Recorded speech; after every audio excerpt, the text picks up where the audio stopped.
रुक करेंगे करनाल का। मुख्यमंत्री नायब सिंह सैनी पहुंचे हैं यहां संविधान हत्या दिवस कार्यक्रम में शिरकत करने के लिए। आदेश पारित होता है और रात के 12 बजे ही लोगों को घर से यातनाएं देते हुए परिवार के सामने उनको उठा लिया जाता है। किस प्रकार का अत्याचार उनके ऊपर होता है, इस प्रकार का अत्याचार कि हम उसको अगर स्मरण भी करते हैं हमारे रोंगटे खड़े हो जाते हैं। उन्होंने अपने जीवन के ऊपर सहा है। जिस अत्याचार को मात्र स्मरण करने से रोंगटे खड़े हो जाते हों तो उनके ऊपर कितना उन्होंने सहा होगा, ये अकल्पनीय है, कल्पना नहीं की जा सकती। कितना बड़ा अत्याचार वो उस समय के अंदर, वो आजादी के बाद हुआ है।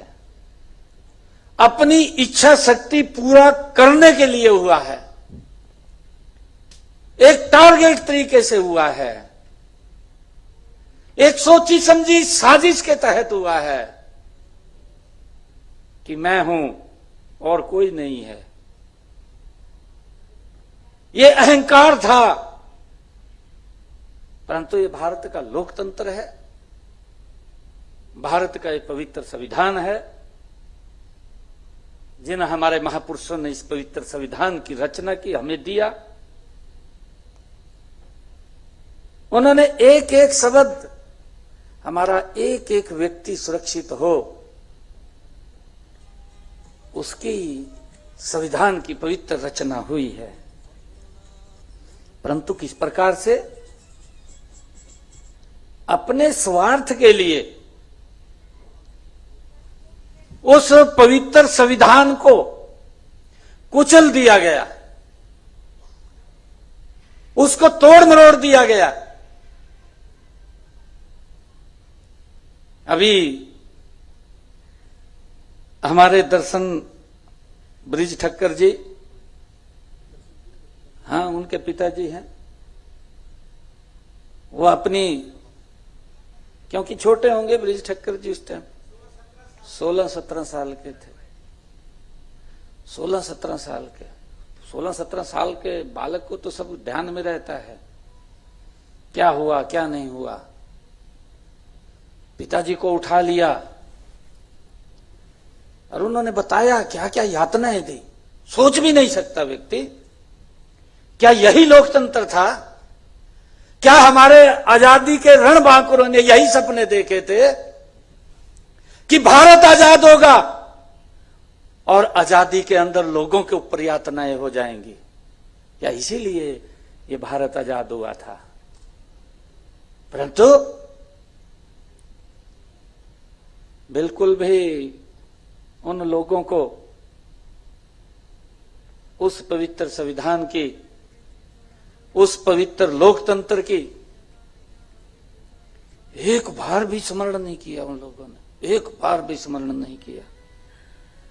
दुर्भाग्यपूर्ण है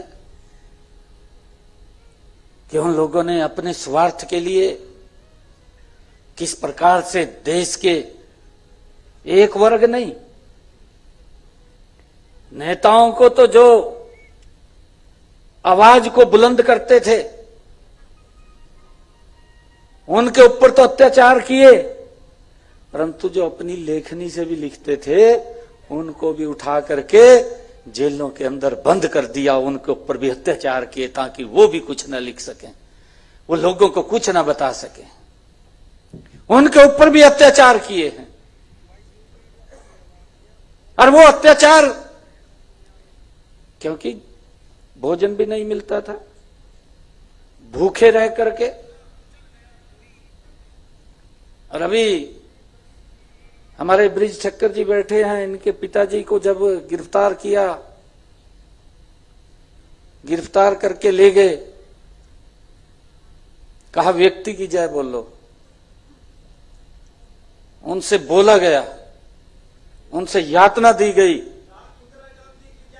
बिल्कुल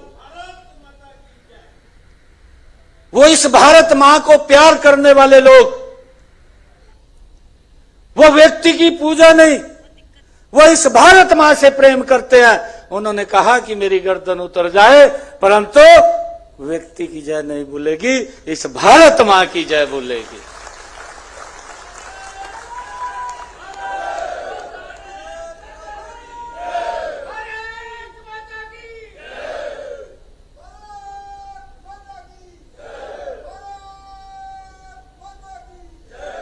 भाइयों, ये वही तो मत वाले थे